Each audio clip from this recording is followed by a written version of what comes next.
رسوله الكريم عما بعد أعوذ بالله من الشيطان الرجيم بسم الله الرحمن الرحيم رب اشرح لي صدري ويسر لي أمري واحلل عقدة من لساني يفقهوا قولي آمین یا رب العالمین۔ یہ سیرہ لائیو سیریز کا 22واں پارٹ ہے اور ہم اس سے پہلے بات کر رہے تھے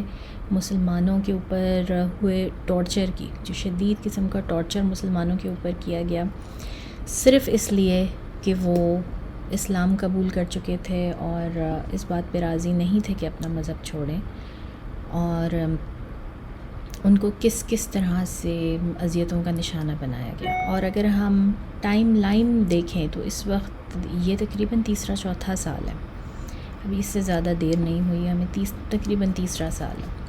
اور اس میں اس سے پہلے قریش طرح طرح کے حربے آزما چکے۔ ہم نے کوئی 8-9 حربوں کی بات کی کہ رسول صلی اللہ علیہ وسلم کو رو کے رکھیں کہ وہ کسی طرح سے اپنا پیغام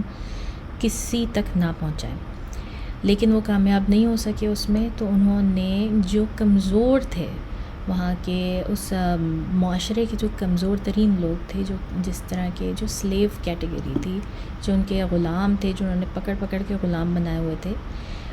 ان سب کے اوپر شدید قسم کا ٹارچر شروع کر دیا۔ اور یہ جو سلیوز تھے، یہ ظاہر ہے یہ ان کے اپنے عربز میں سے تو بہت ہی کم ہوتے تھے، یہاں کبھی ہوتے نہیں تھے،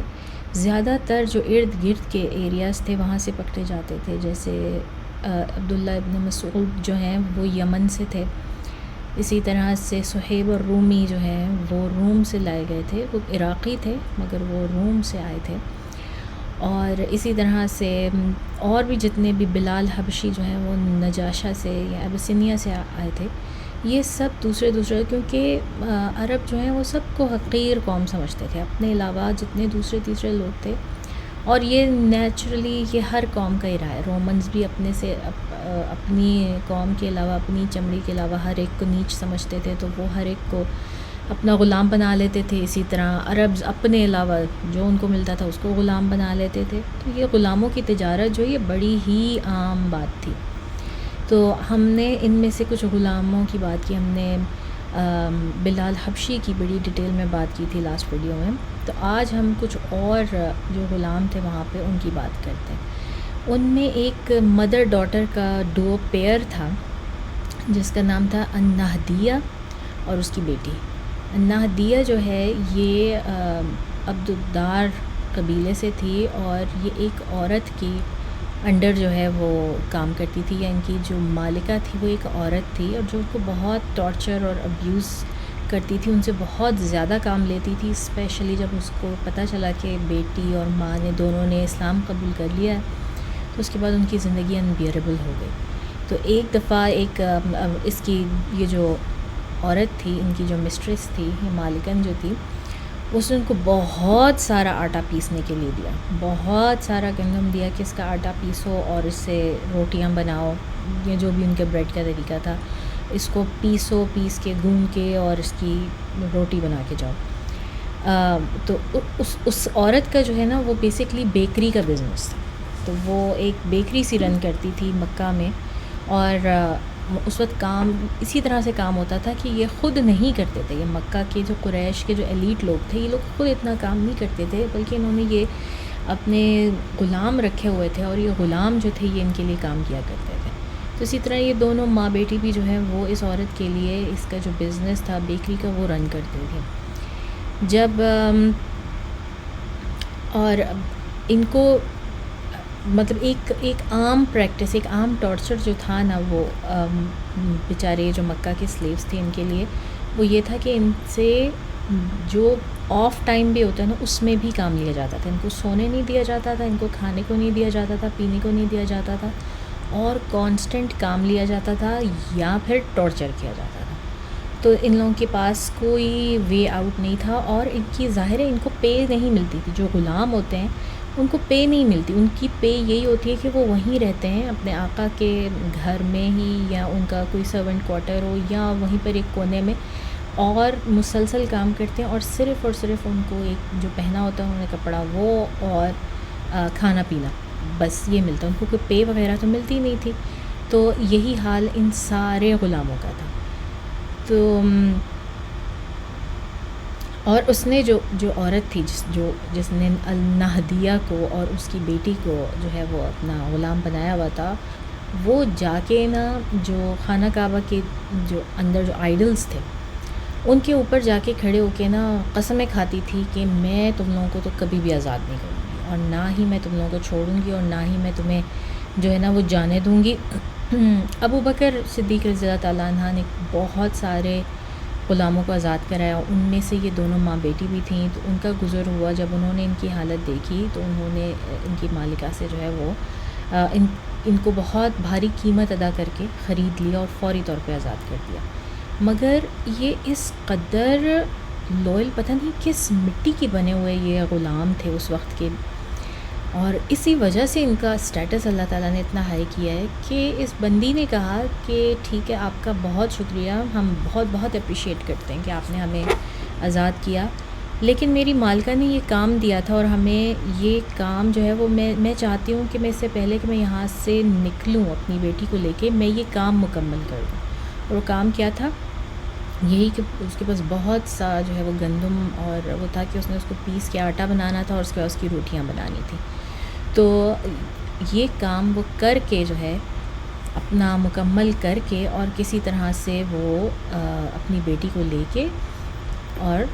کہیں دور چلی گئی۔ اس کے بعد لوگوں نے اس کو نہیں دیکھا، لیکن وہ مسلمان ہو گئے اور اپنی بیٹی کو لے کے چلی گئی، اور ان کو بھی آزاد کرنے والے ابو بکر صدیق رضی اللہ تعالیٰ عنہ تھے۔ ابو بکر صدیق رضی اللہ تعالیٰ عنہ جو ہے نا وہ عام صحابی نہیں ہے، وہ صحابی ہیں جن کے صحابی ہونے کی جو دلیل ہے نا وہ قرآن ہمیں دیتا ہے۔ اللہ تعالیٰ نے قرآن میں ان کو صاحبی کہا ہے رسول اللہ صلی اللہ علیہ وسلم کا، وہ عام صحابیہ نہیں ہیں۔ پھر اس کے بعد ہمیں ایک شخص ہیں، ایک اور صحابی ہیں جن کا نام ہے خباب بن ارت، ان کی کہانی بھی بڑی دلسوز ہے۔ ان کی کیا کہانی ہے؟ یہ بھی اسی طرح سے مکہ میں کسی کے غلام تھے، اور ان کے بارے میں یونیک بات یہ تھی کہ یہ عرب میں سے ہی تھے، یہ کسی عربی قبیلے سے ہی ان کا تعلق تھا، یہ کہیں باہر سے نہیں آئے تھے۔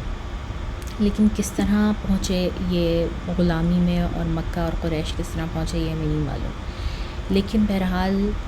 بہت ارلی مسلمز میں سے تھے، اور یہ بھی ایک عورت کے پاس جو ہے وہ غلام تھے، اور ان کی جو مالکہ تھی اس کا بزنس تھا تلواریں ڈھالنے کا، لوہے سے تلواریں بنانے کا، اور خباب بن ارت اس کام میں مہارت رکھتے تھے، تو اس نے ان کو خریدا اور ان کو اس کام پہ لگا دیا، اور ظاہر ہے اس سے جو بھی آمدنی ہوتی تھی وہ مالکہ کے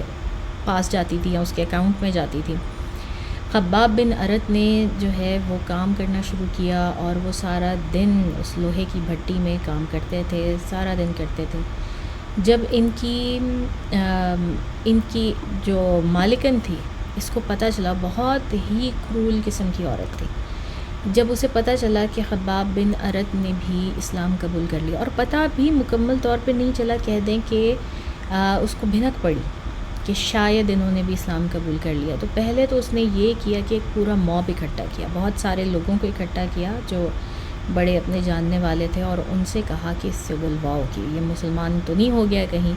اور انہوں نے آ کے جو ہے نا خباب بن ارت کو پہلے باتیں سنانی شروع کی، مذاق اڑانا شروع کیا، اور اتنا وربلی اور ایموشنلی ٹارچر اور بلی کیا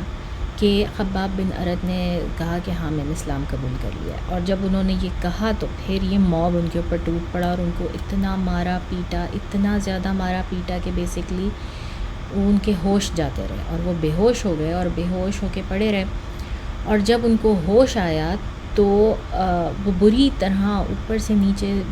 مطلب بلڈیڈ تھے بری طرح سے، ان کا خون تھے بری طرح، اور ان کو سمجھ نہیں آ رہا تھا کہ ان کے ساتھ کیا ہوا، اور ان کو کچھ یاد بھی نہیں آ رہا تھا، مطلب اتنا زیادہ ان کو مارا گیا تھا کہ ان کو کچھ یاد نہیں آ رہا تھا کہ ان کے ساتھ ہوا کیا پچھلی رات۔ اینی ویز اٹھے، اور اس وقت کے نارم کے مطابق ان کو پتہ تھا کہ وہ غلام ہے، انہوں نے کام شروع کر دیا۔ پھر ان کی مالکہ آئیں، اور مالکہ اتنی خبیث عورت تھی کہ وہ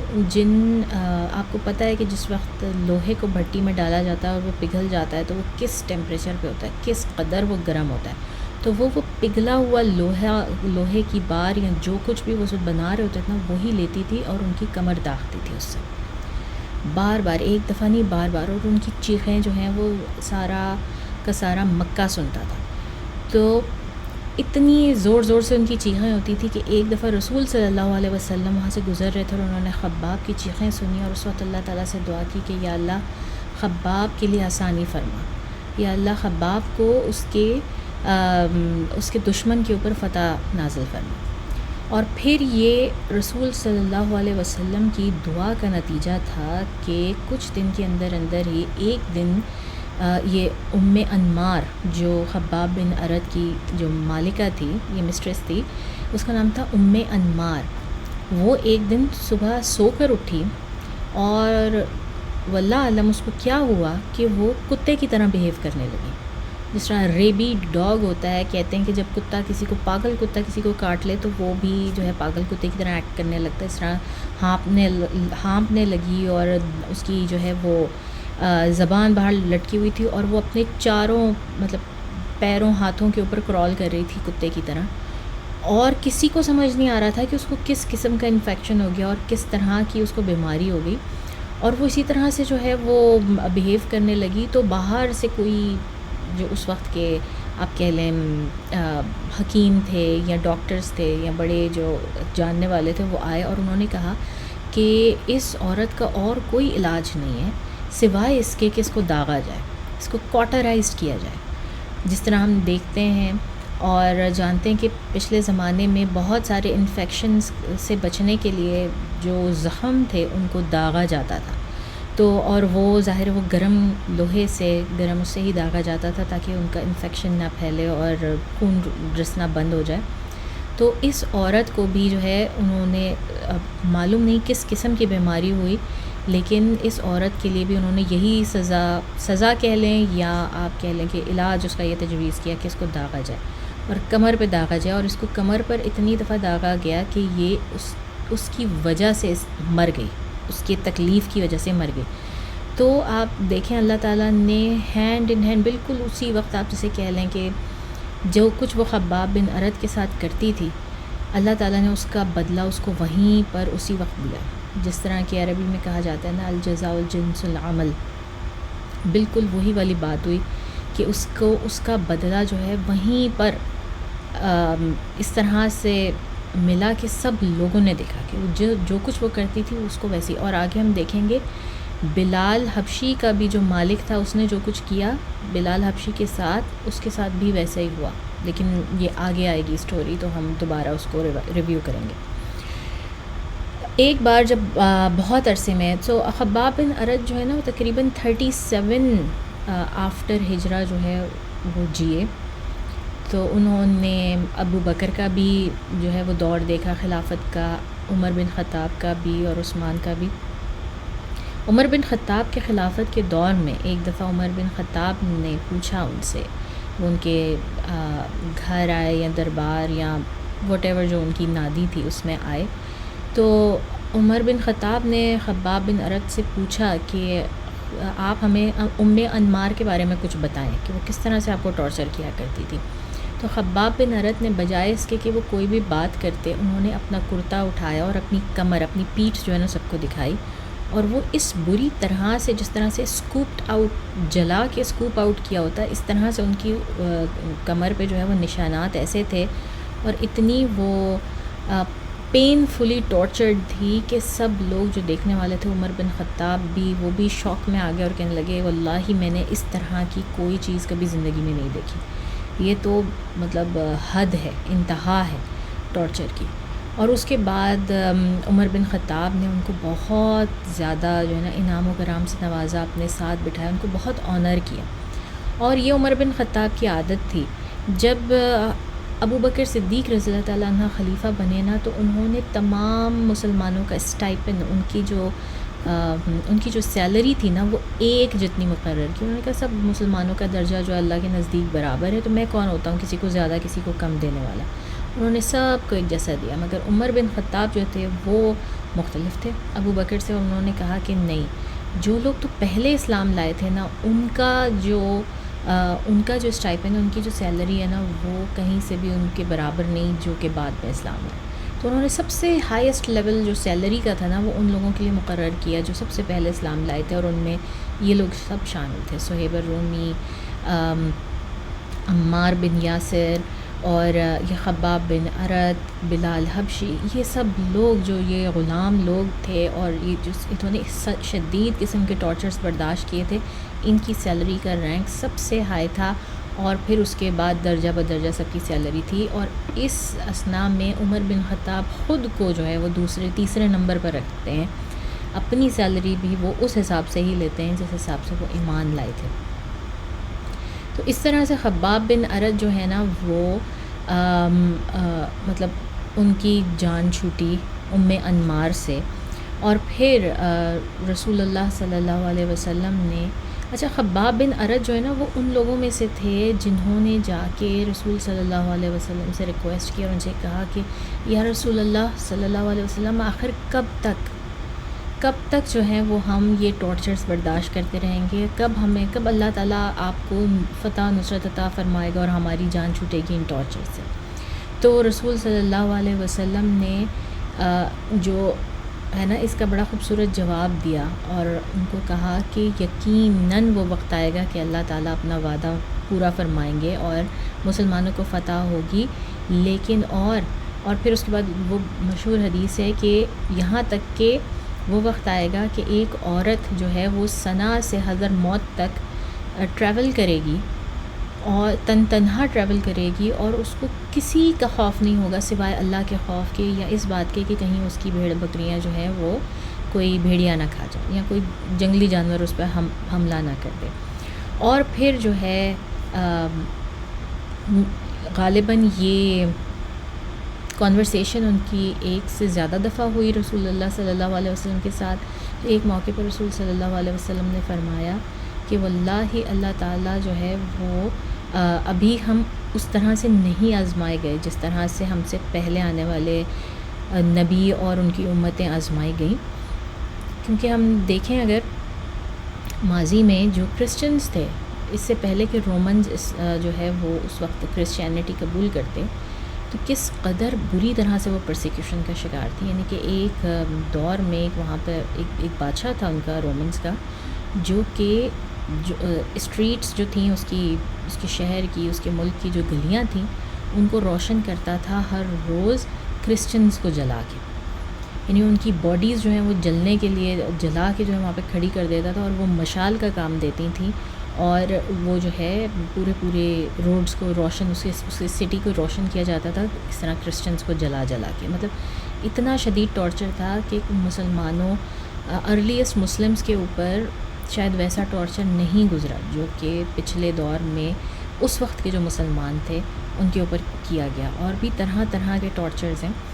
تو رسول صلی اللہ علیہ وسلم نے ان کو یہ اسی بات کی یاد دہانی کروائی کہ ہم لوگ ابھی اس مقام پر نہیں پہنچے، بیسیکلی مجھے ابھی اللہ کا حکم نہیں آیا تو ہمارے پاس اس کے علاوہ اور کوئی چارہ نہیں ہے کہ ہم برداشت کریں۔ اب یہ بہت سارے لوگ جو یہ رسول صلی اللہ علیہ وسلم کو اکیوز کرتے ہیں اس چیز کا کہ انہوں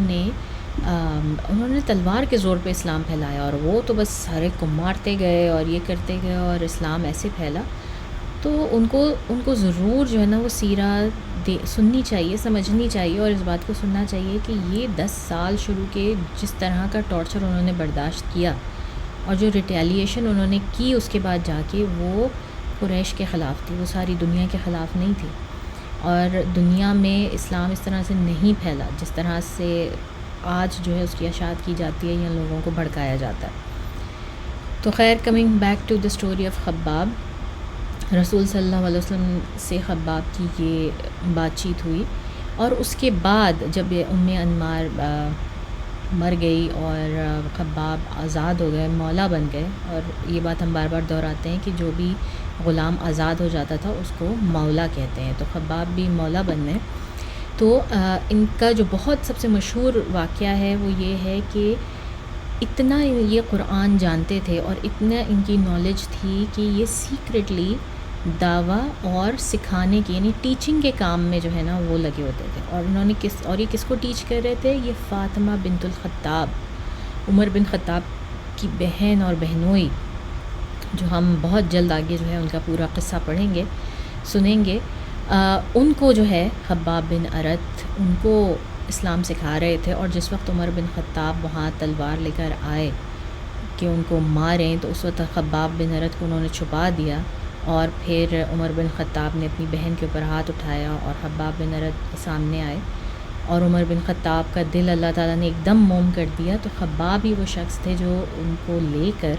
عمر بن خطاب کو لے کر دارالارقم گئے رسول اللہ صلی اللہ علیہ وسلم کے پاس، اور ان کو اسلام قبول کروایا۔ تو وہ شخص بھی خباب بن ارت ہی تھے۔ تو یہ سب جو ہے نا ان کے خباب بن ارت کے آپ کہہ لیں کہ ان کی بلیسنگز ہیں، ان کا آنر ہے۔ پھر انہوں نے کافی لمبی عمر پائی، جیسے 37 ہجرہ میں ان کی ڈیتھ ہوئی، تو اس وقت تک ان کے پاس پھر کافی پیسہ بھی آ گیا، ان کی حالت بہتر ہو گئی، بچے، شادی، سب سارا کچھ ہو گیا۔ تو جس وقت ان کی ڈیتھ ہونے والی تھی تو یہ رو رہے تھے، بستر مرگ پر لیٹے ہوئے تھے، اور یہ رو رہے تھے، اور ان کے بچوں نے اور لوگوں نے پوچھا، اور ان کے سامنے ہی ان کا کفن تیار کیا جا رہا تھا اور سارا کچھ تیار کیا جا رہا تھا، اور یہ رو رہے تھے۔ تو لوگوں نے پوچھا کہ آپ نے تو اتنی تکالیف برداشت کی ہیں اور آپ ارلیسٹ کنورٹس میں سے ہیں، تو ایسا کیا ہے کہ آپ کیوں رو رہے ہیں، آپ کو کیا تکلیف ہو رہی ہے؟ تو انہوں نے کہا، بخدا میں تکلیف سے نہیں رو رہا، مجھے کوئی تکلیف نہیں ہے، میں تو صرف اس لیے رو رہا ہوں، یہ سوچ کے رو رہا ہوں کہ مجھ سے پہلے جتنے لوگ بھی تھے اور مجھ سے زیادہ درجوں والے، وہ سب کے سب چلے گئے ہیں، اور وہ سب کے سب اتنی قسم پسری میں گئے ہیں کہ رسول اللہ صلی اللہ علیہ وسلم کے چچا حمزہ جو ہیں، جب ان کو دفنانے کا وقت تھا تو ان کا کفن تک نہیں تھا، ان کے لیے ہمارے پاس کفن تک نہیں تھا۔ ہم ان کو وہ کرتے تھے، کیا کہتے ہیں، ہم ان کا سر ڈھکتے تھے تو ٹانگیں ننگی ہو جاتی تھیں، اور ٹانگیں ڈھکتے تھے تو سر ننگا ہو جاتا تھا، ان کے پاس اتنا کپڑا تک نہیں تھا، یعنی کہ وہ اپنے کفن تیار ہوتا دیکھ رہے تھے اور ان کو وہ یاد آ رہی تھی۔ اور پھر انہوں نے یہی کہا کہ ان کے پاس اتنا کھانا نہیں ہوتا تھا کہ وہ پیٹ بھر کے کھانا کھائیں، اور میں یہاں پر اتنی لگژوریس، حالانکہ کوئی ایسی لگژوریس لائف نہیں تھی ان کی، بہت ہی نارمل سی لائف تھی، لیکن اس کے باوجود ان کو شدید اس چیز کا تھا کہ میں اتنے ساری نعمتوں کے ساتھ جو ہے وہ مر رہا ہوں، تو مجھے ان کا حساب دینا پڑے گا، اور ایسا نہ ہو کہ میرے اجر میں کوئی کمی ہو جائے، اللہ تعالیٰ میرے اجر میں کوئی کمی کر دیں کہ میں نے تو تمہیں اتنا کچھ دنیا میں ہی نواز دیا تھا، اب تمہیں نہیں نوازا جائے گا یا کمی ہو جائے گی۔ لیکن ہمارا یقین ہے کہ انشاءاللہ اللہ تعالیٰ اجر میں کوئی کمی نہیں کریں گے۔ لیکن یہ ان کا تقویٰ تھا، ان کا ایمان تھا کہ جس کی بنا پر وہ اپنی موت سے قبل رو رہے تھے، اور وہ یہ دعا کر رہے تھے کہ اللہ تعالیٰ ان پر رحم کرے، جس طرح کہ ان کے ساتھیوں پر کیا گیا، اور ان کو یہ فکر تھی کہ میں آخری ہوں، یا میں بہت آخر کے لوگوں میں سے ہوں جو کہ مر رہا ہے، اور جس نے بہت لگژریز دیکھ لیں زندگی کی، اور اس حالت میں نہیں مر رہا جس میں رسول صلی اللہ علیہ وسلم کی ڈیتھ ہوئی، یا بہت ان کے جو اس وقت صحابہ کرام تھے ان کی ڈیتھ ہوئی۔ تو یہ خباب بن ارت کا قصہ تھا، امید ہے آپ لوگوں کو پسند آیا ہوگا، مجھے ضرور لکھ کے بتائیے گا چیٹ میں اگر آپ کو یہ قصہ پسند آیا۔ آگے ہم بات کرتے ہیں یاسر، سمیہ اور ان کے 2 بیٹے عبداللہ اور عمار، ان کی۔ یاسر اور سمیہ بھی، یاسر بھی جو ہے وہ مولا تھے، اور سمیہ جو ہے یہ تھیں، مطلب یہ اس وقت غلامہ ہی تھیں، مگر ان کی شادی ہو گئی اور ان کے 2 بیٹے تھے، عمار اور عبداللہ بن یاسر، اور یہ لوگ، ان کا کافی عرصے تک ان کا بھی اسلام چھپا رہا، لیکن جیسے ہی سامنے آیا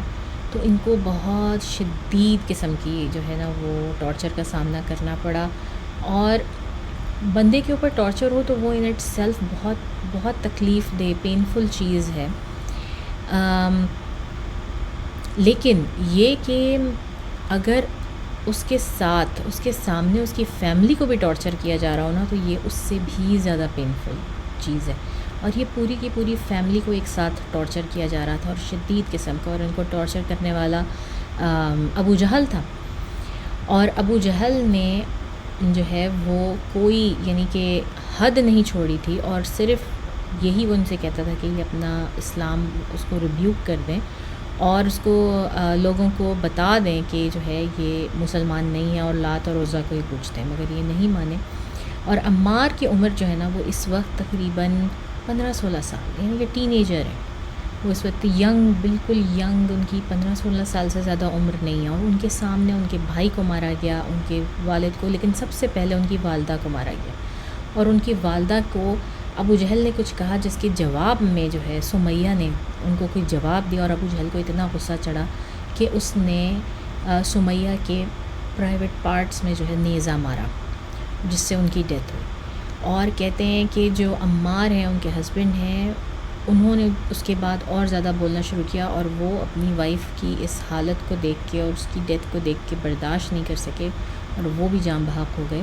اسی طرح سے ان کا بیٹا عبداللہ، اس کو بھی ابو جہل نے مارا، اور یہ رہ گئے، صرف عمار رہ گئے، اور یہ سب سے چھوٹے تھے. اور اس چھوٹے سے لڑکے نے اتنا کچھ دیکھ لیا تھا کہ اب وہ برداشت سے باہر تھا. تو جب اس کی طرف بڑھا، جب عمار کی طرف ابو جہل بڑھا، تو عمار نے جو ہے نا، عمار نے کہہ دیا کہ ہاں میں لات اور عزیٰ کو مانتا ہوں، میں نہیں مانتا محمد کو، میں نہیں مانتا، اور میں مسلمان نہیں. تو انہوں نے یہ کہہ دیا، انہوں نے اسے کہتے ہیں کفر کے کلمات بلرٹ آؤٹ کر دیے، جس کی وجہ سے ان کی نجات ہو گئی، اور ان کو چھوڑ دیا. ابو جہل نے ان کو چھوڑ دیا اور جانے دیا. اور یہ دوڑتے ہوئے جو ہے نا رسول اللہ صلی اللہ علیہ وسلم کے پاس آئے، اور ان سے کہا کہ یا رسول اللہ، میں نے تو کفر کر دیا. یعنی کہ وہ اپنے ماں باپ بھائی کی موت دیکھ کر آ رہے ہیں، اس کے باوجود ان کو فکر یہ ہے کہ میرے منہ سے کفر کے کلمات نکل گئے ہیں، مطلب میرا حشر اللہ تعالیٰ کیا کریں گے، ان کو یہ فکر ہے. وہ جلدی سے رسول صلی اللہ علیہ وسلم کے پاس آئے، اور پھر اس کے بعد رسول صلی اللہ علیہ وسلم نے انہیں دلاسا دیا، اور ان سے کہا کہ تم اپنے دل کو کیسا پاتے ہو؟ تو انہوں نے کہا میرا دل تو ویسے ہی ہے، میں تو ویسے ہی ہوں، میں آپ کو بھی وہی سمجھتا ہوں، میں اللہ کی بھی جو اہمیت ہے یا ان کا جو درجہ ہے وہ کم نہیں ہوا میرے دل میں. تو رسول صلی اللہ علیہ وسلم نے کہا پھر کوئی مسئلہ نہیں ہے، تم بے شک یہ سب کہہ سکتے ہو. اور پھر اللہ تعالیٰ نے قرآن میں بھی وہ آیا نازل فرمائیں کہ جب انسان شدید اس حالت میں آ جائے کہ اس کی جان پر بن آئے تو وہ کفر کے کلمات کہہ سکتا ہے. مطلب ایسی حالت میں اس کے اوپر اللہ تعالیٰ نے کئی ایسی چیزیں حلال کر دی ہیں جو کہ اس سے پہلے حرام تھی. تو اس طرح سے سمیہ جو ہیں وہ اسلام کی پہلی شہید جو ہے، وہ کوئی مرد نہیں بلکہ ایک عورت ہے. اسلام میں آنے کے بعد جو پہلا شہید ہے وہ ایک عورت ہے جن کا نام ہے سمیہ. اور رسول اللہ صلی اللہ علیہ وسلم عمار کو اکثر عمار بن یاسر نہیں، جو کہ ایک عام وہاں کا طریقہ تھا کہ ہر ایک کو ان کے والد کے نام سے پہچانا جاتا تھا، تو ان کو عمار بن یاسر نہیں بلکہ عمار بن سمیہ کہہ کے پکارا کرتے تھے، ان کو وہ آنر دینے کے لیے، اور سمیہ رضی اللہ تعالیٰ عنہ کا آنر شو کرنے کے لیے. اور پھر عمار سے متعلق آپ کو پتہ ہے کہ کئی احادیث بھی موجود ہیں، جن میں سب سے مشہور حدیث یہ ہے کہ رسول صلی اللہ علیہ وسلم نے عمار بن سمیہ کے بارے میں پریڈکشن کی تھی کہ ان کو جو ہے وہ ایک ٹرانسگریشن کرنے والی یا حد سے زیادہ گزرنے والی جماعت جو ہے وہ ان کو شہید کرے گی، عمار بن یاسر کو. وہ ہر جنگ میں جب خلفائے راشدین نے جب سول وارز شروع ہوئیں حضرت عثمان غنی کی ڈیتھ کے بعد، تو لوگوں کی نظر ہوتی تھی عمار بن یاسر کے اوپر کہ یہ کس کی طرف سے لڑ رہے ہیں، اور ان کو کون تکلیف پہنچا رہا ہے، ان کو کون مارے گا. تو جس وقت جنگ صفین ہوئے غالباً، جس میں حضرت معاویہ اور حضرت علی آمنے سامنے آئے، ان دونوں کی جنگ ہوئی، اور تو عمار بن یاسر جو ہیں وہ حضرت علی کی طرف سے یہ جو ہے وہ لڑ رہے تھے، اور حضرت علی کی طرف کی جو فوج تھی اس سے یہ لڑ رہے تھے، اور امیر معاویہ کی جو فوج تھی ان میں سے ان کو مارا گیا. وہاں سے کسی نے جو ہے ان کو تیر ہی مارا، اور تیر مار کے جو ہے ان کو شہید کیا. تو اس سے اس وقت اندازہ ہوا لوگوں کو، اور اس وقت سب لوگوں نے کہا کہ حضرت معاویہ کی جو فوج تھی یا ان کی طرف سے آنے والی جو چڑھائی ہو رہی تھی وہ زیادہ غلط تھی، اور حضرت علی رضی اللہ تعالیٰ عنہ صحیح اس کے اوپر تھے. تو ان کے بارے میں یہ پریڈکشن رسول صلی اللہ علیہ وسلم کی بے انتہا مشہور ہے عمار بن یاسر کے. لیکن میں پھر یہ کہوں گی، اور میں بار بار یہ کہتی ہوں کہ ہم لوگ ہم لوگ جو ہے نا، ہمارا کوئی حق نہیں ہے کہ ہم کسی بھی صحابی کو ان کے درجے سے گرائیں جو درجہ اللہ تعالیٰ نے ان کو دیا. اور حضرت معاویہ رضی اللہ تعالیٰ عنہ، ٹھیک ہے ہم یہ کہتے ہیں کہ ان کی جو فوج تھی یا ان کا جو پوائنٹ آف ویو تھا وہ زیادہ مطلب غلط تھا، یا وہ زیادہ ٹرانسگریس کر رہے تھے، وہ حد سے تجاوز کرنے والوں میں سے تھے، لیکن ہم ہرگز ان کو اس نہج پر نہیں ہم جا سکتے کہ ہم گالیاں دیں اور ان کو برا بھلا کہیں، کچھ بھی کہیں، just to be on safe side for ourselves. کیونکہ ہمارا تو کوئی کسی قسم کا بھی کوئی رینک نہیں ہے نا. ان کا تو پھر ایک رینک تھا کہ وہ کاتب وحی تھے. حضرت معاویہ رضی اللہ تعالیٰ عنہ جو ہے وہ کاتب وحی تھے، اور ہمارا تو کوئی رینک نہیں ہے. اور اللہ تعالیٰ نے اس وقت کے جو صحابہ کرام ہیں ان کی مغفرت فرمائی ہوئی ہے، تو ان کا معاملہ اللہ تعالیٰ کے ساتھ، اور ہم ہرگز اس میں کچھ نہیں بولنے والے سوائے اس کے کہ ہاں وہ زیادتی پر تھے، اور اللہ تعالیٰ نے ان کی زیادتی حضرت عمار رضی اللہ تعالیٰ عنہ کی شہادت سے جو ہے وہ کھولی یا وہ کر دی. لیکن اس سے زیادہ ہم ان کو کچھ نہیں کہیں گے، اور کسی بھی طرح سے مطلب وربل ابیوز کرنا ہمارے لیے کسی بھی طرح سے درست نہیں ہے، تو وہ ہم ہرگز نہیں کریں گے. اچھا، اس کے بعد اگر ہم دیکھیں اس دور میں کیا ہوتا تھا کہ صہیب الرومی، بلال حبشی اور عمار بن یاسر، یہ تینوں تقریباً ایج گروپ میں بھی ایک جیسے تھے. ان کا جو اسٹیٹس تھا وہ بھی ایک ہی تھا، اور مطلب تینوں ہی غلام تھے اور پھر آزاد کیے گئے مولا بنے، اور یہ ہمیشہ ایک ساتھ رہتے تھے. انتہائی شدید دوستی تھی ان تینوں میں، ہر کوئی ان کو ساتھ میں دیکھتا تھا. تو ایک دفعہ جو ہے وہ رسول صلی اللہ علیہ وسلم کے پاس ان کا ڈیلیگیشن بھی آیا. ابو جہل اور یہ عقبہ بن معیط اور امیہ بن خلف، یہ بہت ہی جو گندے قسم کے انیمیز تھے نا، اور انہوں نے کہا کہ اچھا ٹھیک ہے ہم مان لیتے ہیں تمہاری بات. مطلب کوئی ایسا موقع تھا کہ انہوں نے یہ بھی کہا، لیکن پھر یہ تین وہاں سے گزرے، اور ان کو دیکھ کے ابو جہل نے کہا مگر تمہارے دین میں تو اس طرح کے لوگ ہیں، یہ لوگ ہیں، تو تم کیا سمجھتے ہو کہ ہم مطلب ہم ان کے برابر ہیں؟ تو تم ان سے جان چھڑاؤ، تو پھر ہم سے بات کرو، پھر ہم سوچیں گے تمہارے دین میں آنے کی. تو رسول صلی اللہ علیہ وسلم نے ان کی طرف دیکھا اور ان کو کوئی جواب نہیں دیا، اور اللہ تعالیٰ نے سورہ الانعام میں جو ہے وہ پھر آیات نازل کیں کہ اگر تم نے ان لوگوں کو ریجیکٹ کیا، اے نبی اگر آپ نے ان لوگوں کو ریجیکٹ کیا تو آپ کو جو ہے نا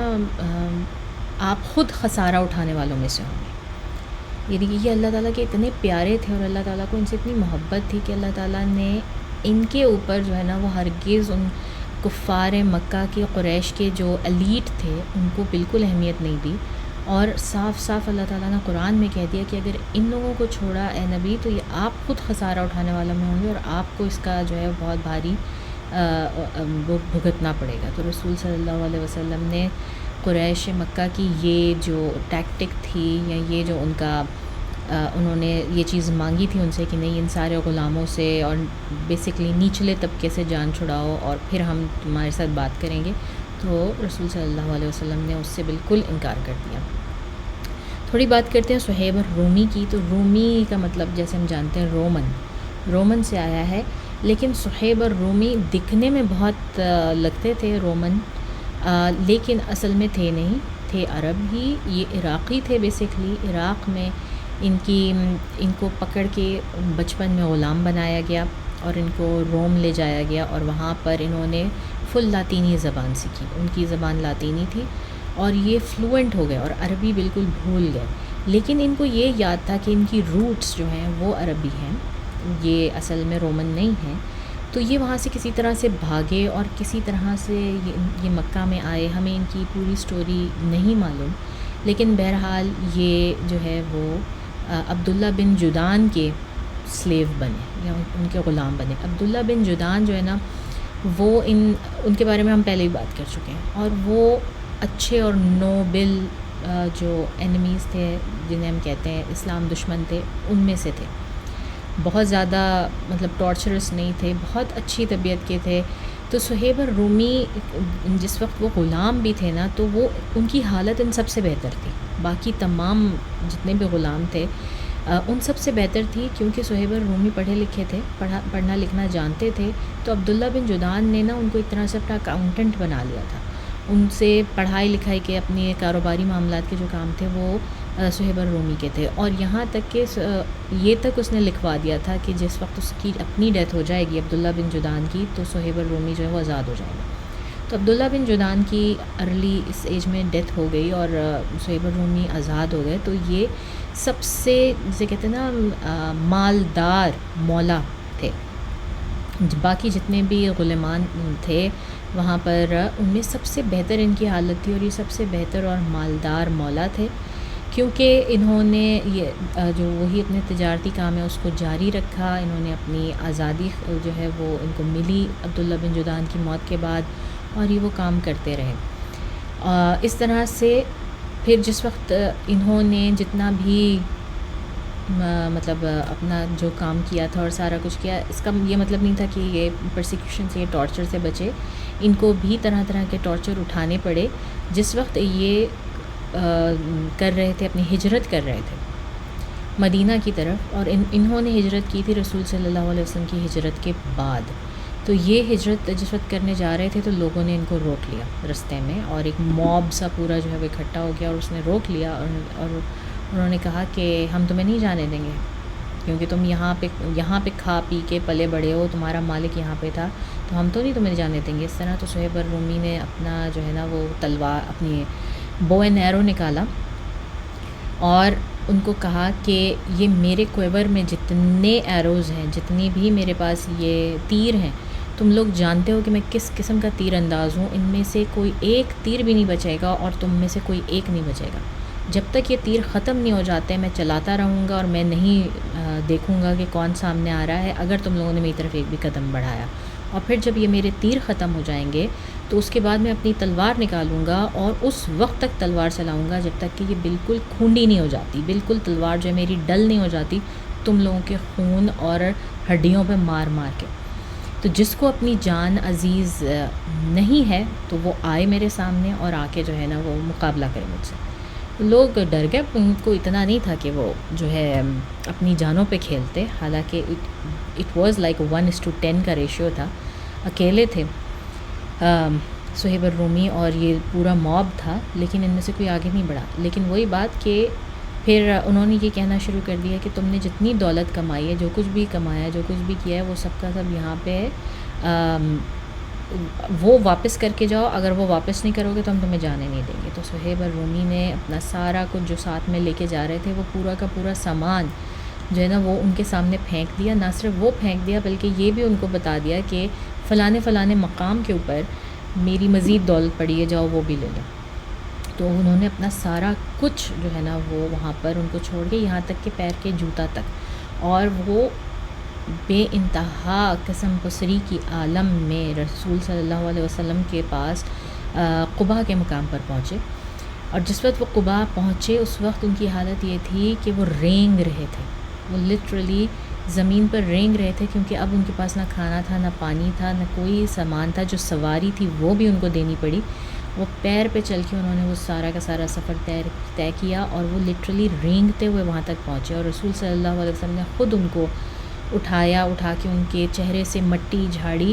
اور جھاڑ کے، اور ان کو بہت جو ہے نا وہ پیار کیا، ان کو کھانا کھلایا، پانی پلایا، اور اس کے بعد ان سے کہا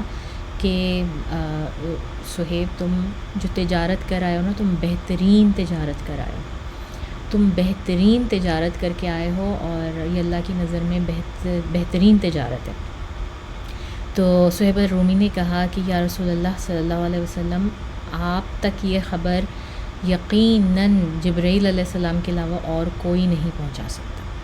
تو مطلب ان کو سب کو پتہ تھا کہ رسول صلی اللہ علیہ وسلم کا کیسا تعلق ہے، اور ان کو خبریں دیتے ہیں اللہ تعالیٰ، جبرائیل امین کے تھرو دیتے ہیں. تو اس طرح سے یہ تمام چیزیں جو ہے نا اپنا سب کچھ داؤ پہ لگا کر اس طرح قباء کے مقام پر پہنچے رسول صلی اللہ علیہ وسلم کے پاس، جس کا مطلب ہے کہ یہ کچھ دنوں کے اندر ہی پہنچے تھے، کیونکہ رسول صلی اللہ علیہ وسلم نے جب ہجرت کی تو انہوں نے قباء کے مقام پر کچھ عرصہ ہی قیام کیا تھا، اور اس قیام کے دوران ہی علی رضی اللہ تعالیٰ عنہ جو ہے وہ ان کے پاس آئے، اور یہ صہیب الرومی ان کے پاس آئے اور بھی کچھ لوگ ان کے پاس اس میں پہنچے. تو یہ یقیناً بہت جلد ہی رسول صلی اللہ علیہ وسلم کے بعد جو ہے وہ انہوں نے ہجرت کی. تو یہ کہانی تھی صہیب الرومی کی. اور بھی بہت سارے صحابہ ہیں لیکن ہمیں ان کے بارے میں اتنا زیادہ نہیں معلوم, اور آئی تھنک پچھلے ایپیسوڈ سے اب تک ہم نے کئی جو ہے وہ لوگوں کی کہانیاں ان کو دیکھ لیا, مکمل کر لیا. اب ہم جو ہے وہ آگے بڑھتے ہیں اور دیکھتے ہیں کہ رسول صلی اللہ علیہ وسلم کو کس قسم کے ٹارچرز کا سامنا کرنا پڑا, اور جو ان کے قریبی صحابہ تھے یا ایلیٹ کلاس جو تھی صحابہ کرام کی, جس میں ابو بکر صدیق رضی اللہ تعالیٰ عنہ آتے ہیں, جس میں عثمان رضی اللہ تعالیٰ عنہ آتے ہیں, یہ سب لوگ ان کو کس طرح سے گزرنا پڑا. تو ہم دیکھتے ہیں کہ رسول صلی اللہ علیہ وسلم کو کے جو ٹارچرز تھے نا وہ مختلف تھے, کیونکہ ہم یہ بات بار بار دہرا چکے ہیں کہ اس وقت قریش میں ہر چیز جو ہے نا وہ ڈپینڈ کرتی ہے آپ کے لینیج کے اوپر. آپ کا لینیج کیا ہے, آپ کس خاندان سے کس طرح تعلق رکھتے ہیں, آپ کا اسٹیٹس کیا ہے سوسائٹی میں. اور رسول صلی اللہ علیہ وسلم کو اللہ تعالیٰ نے ہائیسٹ اسٹیٹس میں رکھا تھا, یعنی ان کا خاندان بہترین تھا, اور جو ہے وہ بالکل نیکسٹ ان لائن کہے جا سکتے تھے کہ پرنس تھے بیسکلی وہ اس کے. تو ہر کوئی ان کے اوپر ہاتھ نہیں ڈال سکتا تھا, اور کوئی بھی ان کو اس طرح سے فزیکل ٹارچر نہیں کر سکتا تھا. لیکن اس کے باوجود ان کو فزیکل ٹارچر کیا گیا, اور کس طرح کیا گیا اس کی ہم بات کرتے ہیں. لیکن ایسی بعض اوقات ایسا ہوتا تھا کہ رسول صلی اللہ علیہ وسلم کو جب ٹارچر کیا جا رہا ہوتا تھا, یا لوگ جب اس کی نیت کر رہے ہوتے تھے, پلاننگ کر رہے ہوتے تھے, تو اللہ تعالیٰ بیچ میں آ جاتے تھے اور اس کو روک دیتے تھے. اللہ تعالیٰ کسی بھی طرح سے جو ہے اس ٹارچر کو روک دیا کرتے تھے. اور بعض اوقات ایسا ہوتا تھا کہ اللہ تعالیٰ کی انٹرونشن نہیں ہوتی تھی, ڈیوائن انٹرونشن نہیں ہوتی تھی, اور ان کو سہنا پڑتا تھا. تو اس کے بارے میں بھی ہم بات کریں گے کہ ایسا کیوں تھا, کہ کیوں اللہ تعالیٰ نے ہر دفعہ نہیں بچایا رسول صلی اللہ علیہ وسلم کو, لیکن کچھ دفعہ بچایا. تو ہم کچھ جو ہے نا رسول صلی اللہ علیہ وسلم کے قصے ان کے وہ سنتے ہیں. ابو جہل جو ہے یہ بہت ہم نے بات کی کہ اس کا نام ابو جہل ہی اسی لیے تھا کیونکہ یہ حد درجے جسے کہتے ہیں نا کہ بالکل لوور کیٹیگری کا دشمن تھا, بالکل اتنا زیادہ لوور کیٹیگری کا دشمن تھا کہ ہر حد سے گزر جانے والا تھا. اس کو نہ کوئی شرم, نہ لحاظ, نہ اس کو کوئی ڈر اور خوف, کچھ نہیں تھا. تو یہ اس نے ہر طرح کا جتنا کچھ قریش میں اور مکہ میں ہوا مسلمانوں کو ٹارچر کرنے کے, یہ ان کا سب کا سرغنہ سربراہ تھا ہر معاملے میں. یہاں تک کہ جنگوں میں بھی اس نے جو ہے ساری پلاننگ اسی شخص کی ہوئی تھی. ایک دفعہ وہ قریش کی نادی میں بیٹھا ہوا تھا اور اپنے لوگوں کو جو ہے وہ بہت بوسٹ کر کے مطلب فخریہ بتا رہا تھا کہ میں قسم کھاتا ہوں لات اور عزیٰ کی کہ اب اگر میں نے دیکھا نا, رسول اللہ صلی اللہ علیہ وسلم کے بارے میں بات کر رہا تھا کہ اب اگر میں نے محمد کو دیکھا یہاں پر آ کے نماز پڑھتے ہوئے, کیونکہ رسول صلی اللہ علیہ وسلم تنہا جا کے خانہ کعبہ میں نماز پڑھتے تھے, کوئی کسی اور مسلمان کی ہمت نہیں ہوتی تھی. اور رسول صلی اللہ علیہ وسلم کی نماز بھی ہماری طرح نہیں ہوتی تھی 5 منٹ 2 منٹ میں فارغ. ان کی نماز جو ہے وہ 20 منٹ سے 2 3 گھنٹے تک محیط ہوتی تھی. تو یہ جو ہے اپنے لوگوں کے بیچ میں, اپنے گینگ کے بیچ میں بیٹھ کے جو ہے نا ابو جہل بڑا بوسٹفلی کہہ رہا ہے کہ میں قسم کھا کے کہتا ہوں لات اور عزیٰ کی کہ اب اگر میں نے دیکھا محمد کو یہاں پہ نماز پڑھتے ہوئے تو میں اس کی طرف جا کے اور میں جو ہے نا اس کے سر کے اوپر یا گردن کے اوپر اپنا پاؤں رکھ دوں گا. اور اچھا, اب رسول صلی اللہ علیہ وسلم آئے اور انہوں نے نماز پڑھی, اور باقی سارے اب اس کے جو دوست تھے ان کا ہاں تم نے قسم کھائی تھی, یاد ہے تمہیں. تو ابو جہل بڑھا, رسول صلی اللہ علیہ وسلم کی طرف بڑھا, لیکن جیسے ہی ان کے قریب پہنچا تو پھر لوگوں نے دیکھا کہ وہ ایک دم پیچھے کو گر گیا, اور جس طرح بیٹھ کے آپ رینگتے ہوئے پیچھے سے جو ہے وہ پیچھے ہوتے جا رہے ہیں, اس طرح سے وہ پیچھے ہونے لگا. تو لوگ بڑے حیران ہوئے کہ اس کو کیا ہوا ہے.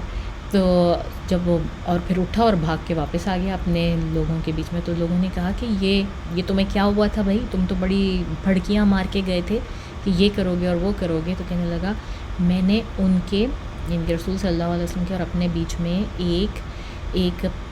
پٹ آف فائر دیکھی، یا کہہ لیں ایک خندق سی کھدی دیکھی جس میں کہ آگ ہی آگ بھری ہوئی تھی، اور مجھے ڈر تھا کہ اگر میں نے ایک قدم بھی آگے بڑھایا تو میں اس میں گر پڑوں گا، اس لیے میں اپنے آپ کو بچانے کے لیے پیچھے ہو رہا تھا، اور میں نے اس آگ کے اوپر جو ہے نا وہ اڑتے ہوئے پر دیکھے بہت زیادہ۔ تو سورہ اقرا کی جو آیات ہیں نا 9 سے لے کر 19 تک، اقرا بسم ربک الذی خلق خلق الانسان من علق، اس میں شروع کی آیات میں تو جو ہے وہ ہمیں مطلب وہ پہلی آیات ہیں جو رسول صلی اللہ علیہ وسلم کے اوپر نازل ہوئیں، لیکن 9 سے لے کر 19 تک کی جو آیات ہیں نا اس میں یہ پورا واقعہ بیان کیا ہے اللہ تعالیٰ نے اس چیز کو۔ اور میں تو سورہ علق کی آیت نمبر 9 ہے، ارأیت الذی ینہی، کیا آپ نے اس کو دیکھا جو منع کرتا ہے، عبداً اذا صلی، ایک بندے کو جب وہ نماز پڑھتا ہے، یعنی کہ یہ بات ہو رہی ہے ابو جہل کی، اور رسول صلی اللہ علیہ وسلم جو نماز پڑھنے والے ہیں کہ ان کو منع کرتا ہے نماز پڑھنے سے۔ ارأیت ان کان علی الہدی، بھلا دیکھو تو صحیح اگر وہ راہ پر ہوتا، او امر بالتقوی، یا پرہیزگاری سکھا رہا ہوتا، ارأیت ان کذب وتولی، بھلا دیکھو تو صحیح اس نے جھٹلایا اور منہ موڑ لیا، یعنی کہ اللہ تعالیٰ ہمیں وہ ڈیٹیلز دے رہے ہیں جو کہ ادروائز ہمیں نہیں پتہ چل سکتی، اس کے چہرے کے ایکسپریشنز بتا رہے ہیں۔ الم یعلم بان اللہ یری، تو کیا وہ نہیں جانتا کہ اللہ دیکھ رہا ہے، کلا لئن لم ینتہی لنسفعا بالناصیہ، ہرگز ایسا نہیں چاہیے اگر وہ باز نہ آیا تو ہم پیشانی کے بال پکڑ کر اس کو گھسیٹیں گے، ناصیۃ کاذبۃ خاطئہ، پیشانی جھوٹا خطا کار۔ یا اچھا اس کے بارے میں تھوڑی سی بات کروں گی بعد میں۔ فلیدع نادیہ، پس وہ اپنی مجلس والوں کو بلا لے، یعنی کہ یہ اسی مجلس کا ذکر ہو رہا ہے جو کہ جن کے سامنے وہ بھڑکے مار کر آیا تھا۔ سندع الزبانیہ، ہم بھی موکلین دوزخ کو بلا لیں گے، یعنی کہ اس نے جو پر اڑتے ہوئے دیکھے تھے وہ پر جو ہے وہ موکلین دوزخ کے یعنی فرشتوں کے تھے۔ سندع الزبانیہ کلا لا تطیع واسجد واقترب، اور ہرگز ایسا نہیں چاہیے کہ آپ اس کا کہنا مانیں اور آپ سجدہ کیجئے اور اللہ کا قرب حاصل کیجئے، یہ رسول صلی اللہ علیہ وسلم کو کہا جا رہا ہے۔ تو یہ آیات جو ہیں وہ اس موقع پر نازل ہوئیں۔ میں بات کر رہی تھی ناصیۃ کاذبۃ خاطئہ، کہ اللہ تعالیٰ نے یہ کیوں کہا کہ پیشانی کے بال پکڑ کے کھینچیں گے اور اس کو جو ہے وہ جھوٹا اور خطا کار۔ تو یہ ہمیں بہت ریسنٹ سٹڈیز میں پتہ چلتا ہے کہ انسان کی جو ریزننگ ہے، اس کا جھوٹ بولنا، اس کا سچ بولنا، اس کا تعلق اس کے فرنٹل لوب سے ہے، جو دماغ کا جو فرنٹل لوب ہے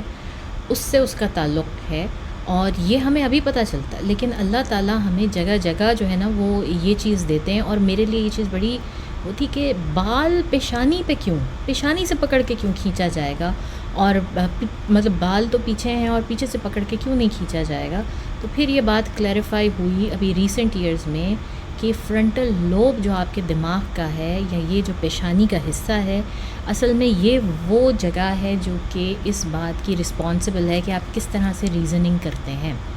آپ سچ بولتے ہیں یا جھوٹ بولتے ہیں۔ اور دیکھیں اس کے بعد اللہ تعالیٰ نے کہا کاذبۃ خاطئہ، کہ تم جھوٹے اور خطا کار ہو۔ تو بیسکلی وہ اپنے اس جگہ سے جو ہے وہ کام لے رہا تھا، اس جھوٹ کا اور خطائیں کرنے کا، تو اللہ تعالیٰ نے اسی جگہ سے جو ہے نا وہ اس کو پکڑ کے اور گھسیٹنے کا جو ہے وہ کہا۔ اور یہ بھی ایک میریکل بھی، ایک سائنٹیفک میریکل بھی آپ کہہ سکتے ہیں قرآن کا، کہ رسول صلی اللہ علیہ وسلم کو تو نہیں پتہ تھا یہ ہیومن اناٹمی، اور یہ تو اتنی ریسنٹ چیز ہے، اسپیشلی دماغ جو انسانی جو جسم ہے اس کی سب سے کمپلیکیٹڈ چیز ہے، کہ اب بھی یہ شاید اس صدی کی یا پچھلے صدی کے آخر کی جو ہے نا وہ یہ ایک ایجاد ہے، یا اس میں پتہ چلا ہے کہ دماغ کا کون سا حصہ کس کام کے لیے جو ہے وہ ہوتا ہے۔ تو رسول صلی اللہ علیہ وسلم کو کسی صورت یہ پتہ نہیں ہو سکتا تھا، یہ قرآن کا ہی میریکل ہے، جو اللہ تعالیٰ کے ہی الفاظ ہیں جو انہوں نے ہم تک پہنچائے، انہوں نے خود سے کسی بھی طور سے اس کو نہ کہا، نہ بولا، نہ ریکارڈ کیا، یہ صرف اللہ تعالیٰ کے ہی الفاظ ہیں۔ پھر اس کے بعد آگے چلتے ہیں. عروہ ابن زبیر جو ہیں وہ حضرت عائشہ رضی اللہ تعالیٰ عنہ کے بھانجے، ان کی بہن کے بیٹے، کیونکہ زبیر بن عوام رضی اللہ تعالیٰ عنہ عائشہ رضی اللہ تعالیٰ عنہ کی بڑی بہن اسماء کے ساتھ ان کی شادی ہوئی، اور ان کے بڑے بیٹے عبداللہ بن زبیر ہیں. مگر یہ عروہ بن زبیر جو ہیں یہ بہت تقریباً 20 سال کا ڈفرینس ہے، 16 یا 20 سال کا ڈفرینس ہے ان کا عبداللہ بن زبیر سے. اور عبداللہ بن زبیر تو صحابی تھے، لیکن عروہ بن زبیر انفارچونیٹلی صحابہ میں سے نہیں تھے. انہوں نے رسول صلی اللہ علیہ وسلم کو نہیں دیکھا کیونکہ ان کی عمر بہت کم تھی، یہ بعد میں ہوئے. تو انہوں نے ایک دفعہ پوچھا عبداللہ بن عباس سے کہ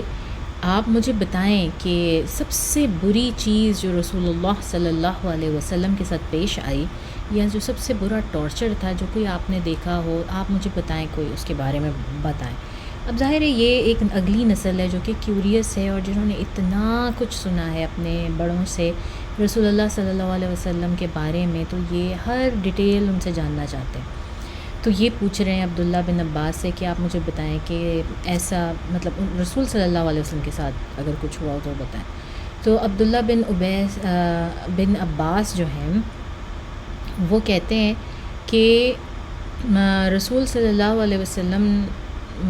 کے جو بہت ہی گندے والے، ہم نے کہا نا کہ ہم رسول صلی اللہ علیہ وسلم کے اینیمیز جو تھے یا اسلام دشمن جو تھے، ہم ان کو 2 براڈ کیٹیگریز کے اندر ڈیوائیڈ کرتے ہیں. ایک وہ کیٹیگری ہے جس میں انتہائی غلیظ قسم کے جو دشمن تھے، جو کہ بلو دی بیلٹ وار کرتے تھے ہمیشہ، جن کو کوئی لحاظ نہیں تھا، جو کچھ بھی کرنے کو تیار تھے، جن میں ابو جہل، یہ عقبہ بن معیط اور یہ امیہ بن خلف، یہ لوگ شامل تھے. اور دوسری کیٹیگری وہ ہے جو کہ نسبتاً آنریبل تھے، جنہوں نے اتنا کچھ، اتنی غلاظت نہیں کی، اور پھر اللہ تعالیٰ نے ان کو اس مشرف با اسلام بھی کر دیا. اور اس دوسری کیٹیگری میں جس طرح ابو سفیان ہے اور عمر بن خطاب ہیں، انہوں نے بھی اسلام کو پہنچایا، انہوں نے بھی اپنے دور میں اسلام کو تکلیف پہنچائی، اور جس طرح خالد ابن الولید ہیں. لیکن لیٹر آن اللہ تعالیٰ نے ان کی اس پیورٹی کو دیکھتے ہوئے، ان کی اس کہ انتہائی غلاظت اور انتہائی جو ہے وہ نیچے سطح کے یہ لوگ نہیں ہیں، تو ان کو مشرف با اسلام کیا. تو اب یہ واقعہ بھی ایک اور بہت ہی گندے اور غلیظ والے اسلام دشمن کا ہے کہ عقبہ بن معیط اس کا نام تھا. ایک دفعہ رسول صلی اللہ علیہ وسلم خانہ کعبہ میں عبادت فرما رہے تھے، تو عقبہ بن معیط آیا اور اس نے اپنا ثوب اتارا، یا اپنی شال، یا جو اوور آل جو بھی اس نے پہنا ہوا تھا وہ اس نے اتارا. رسول صلی اللہ علیہ وسلم اپنے نماز کے لیے قیام کر رہے تھے، قیام میں کھڑے ہوئے تھے، اور اس نے وہ ان کے گلے میں ڈال کے لپیٹ کے اور اس گلا گھٹنا شروع کر دیا رسول اللہ صلی اللہ علیہ وسلم کا، اور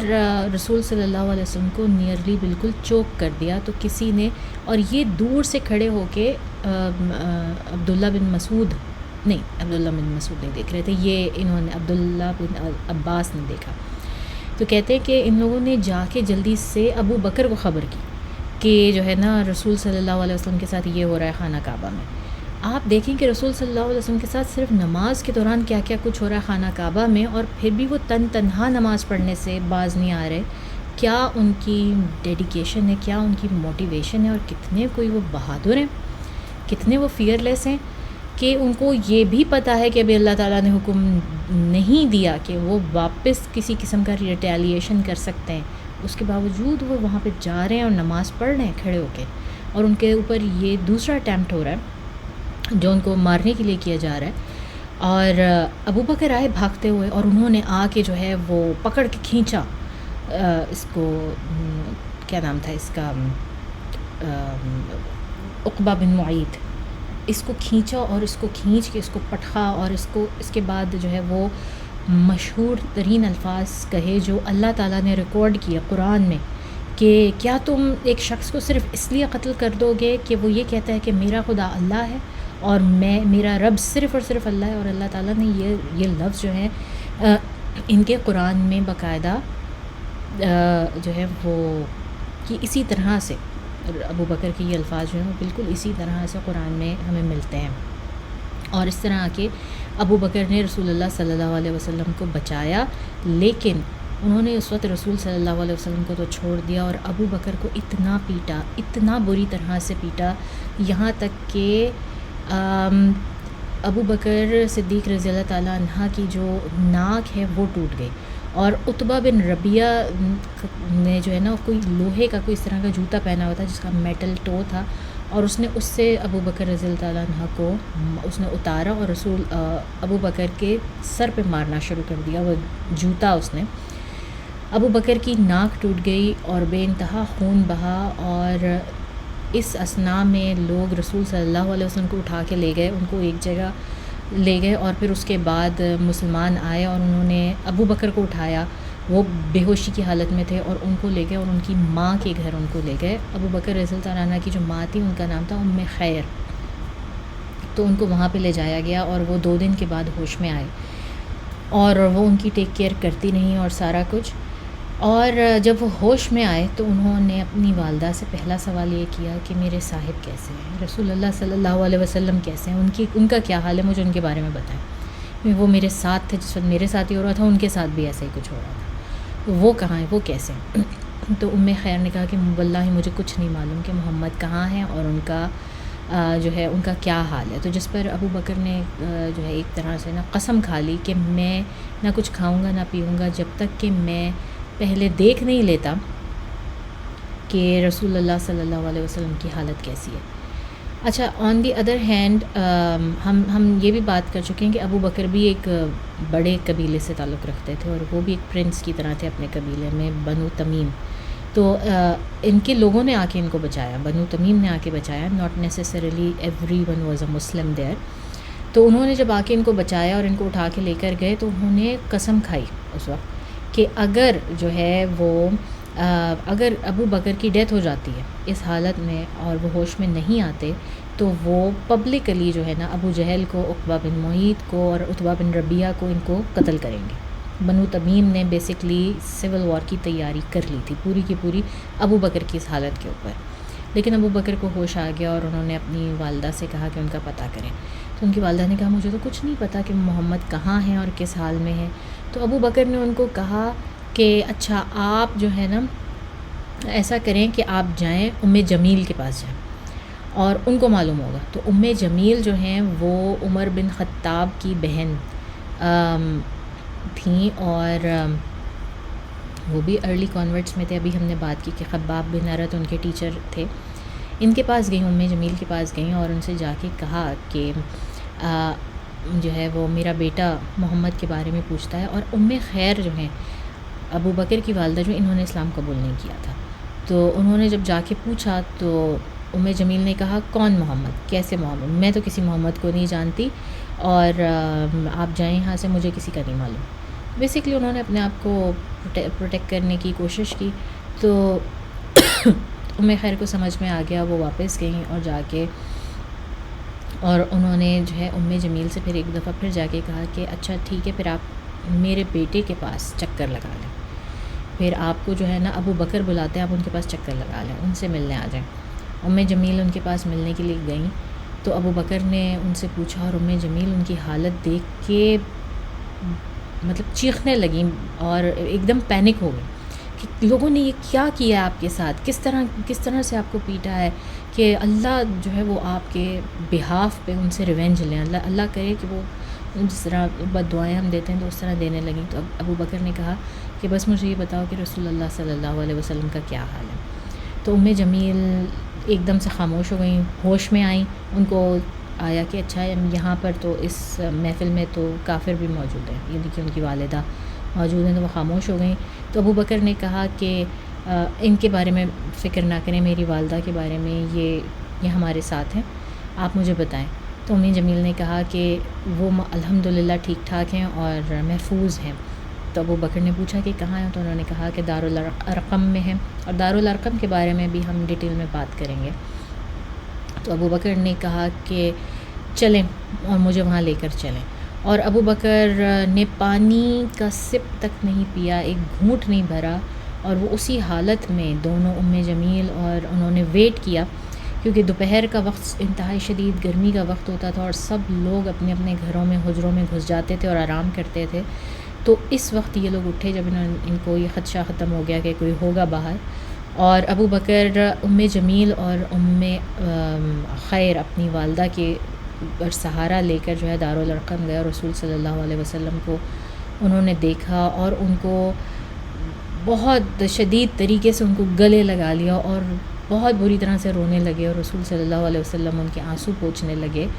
اور بہت ایموشنل ہوئے رسول صلی اللہ علیہ وسلم بھی. اور پھر ابو بکر نے کہا کہ میرے ماں باپ آپ پر قربان ہوں رسول اللہ صلی اللہ علیہ وسلم، کہ میرے ساتھ وہ جو بھی کر دیتے لیکن میں نہیں چاہتا تھا کہ آپ کے ساتھ کچھ بھی ہو. اور اس کے بعد رسول صلی اللہ علیہ وسلم نے ان کو دلاسا دیا اور ان کو کہا کہ وہ محفوظ ہیں اور ان کو اللہ تعالیٰ پروٹیکٹ کرتے ہیں، ان کو کسی قسم کی کوئی نہیں ہوگی. اور پھر ابو بکر نے کہا کہ یہ میری والدہ ہیں اور یہ بہت اچھی والدہ ہیں، انہوں نے میرا بڑا خیال رکھا ہے، لیکن ان کو یہ سمجھ میں نہیں آتا کہ میں کیوں اس مقصد کے لیے اپنی جان دینے پہ تلا ہوا ہوں. تو آپ پلیز ان کو سمجھائیے دین کے بارے میں اور ان کو بھی مشرف اسلام کریں. تو یہ وہ وقت تھا کہ جس وقت ابو بکر کی والدہ جو ہیں وہ رسول صلی اللہ علیہ وسلم کے ہاتھ پہ انہوں نے بیعت کی اور وہ اسلام لے آئیں. تو یہ کچھ قصے تھے جس میں ہم نے رسول صلی اللہ علیہ وسلم اور ابو بکر کے اوپر بھی ٹارچر کی بات کی. وقت ہمارا ختم ہو گیا ہے تو ہم یہاں تک ہی رکھتے ہیں. آخری بات بس یہی ہے کہ فلسطینیوں کے ساتھ جو کچھ ہو رہا ہے وہ سب جاری ہے اور وہ بڑی تعداد میں مر رہے ہیں. ہر روز اٹھ کے جب میں کوئی فون کھولتی ہوں یا کچھ بھی تو سامنے جس طرح کی ویڈیوز آتی ہیں، سارا دن میرے دل و دماغ سے وہ ویڈیوز نہیں نکلتی. آج جمعۃ الوداع ہے، ان کے لیے بہت دعا کریں، بہت دعا کریں. اللہ تعالیٰ نے جو کچھ ان کے لیے لکھا ہے وہ ہو کر رہے گا، لیکن شاید ہماری دعائیں ہمارے لیے مغفرت بن جائیں،